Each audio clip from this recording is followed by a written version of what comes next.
Siyasi günäýatsygyň manysy siyasatda haýsydyr bir şahsdan ýa-da topordan olary çetletmek, olardan diýilmek maksady bilen köplenç toslama aýyplamalar ýasasyny hyýaly duşman ýasamak adalgasyna gabat gelýär. Ingliz dilinde günäýatsygyna scapegoat, hyýaly günäýatsyk ýasamak işine scapegoat diýilýär. Türk diline bu söz günah keçiti diýilip terjime edilýär. Rus dilinde kozol atpusheni diýilip alınýar. Türkmenistan esleriniň Dil we Edebiýat Institutu tarapyndan 1956-njy ýylda Moskwada çap edilen Rusça türkmençe sözlügüne berilen düşündürüşe göre bu söz türkmen diliniň gepleşik diline günah ýazsygy ýa-da günah eşigi diýilip ulanylýar.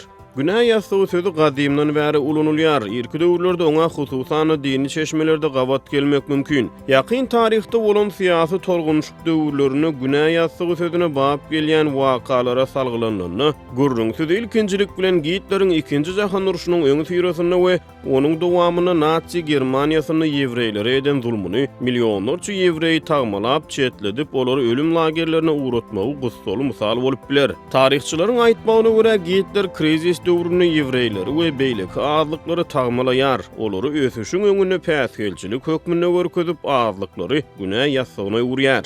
Milyonlarça beýgünä ýewreý we beýleki azlyklaryň wekilleri Gitleriň zulmy bilen ölüm lagerlerine uğradylýar. Siýasatçynaslar häkimiýetine howp awanýan awtoritar liderleriň sosial ýa-da ykdysady krizis bilen ýüzbeýiz bolany ondan gutulmak ýa-da ünsüz sowmak üçin özüniň eziz şahslary ýa-da toporlary günah ýazsygyna urup bar bolan krizis bilen bagly olary aýyplaýanyny, olardan hyýaly duşman ýasaýanyny aýdýarlar.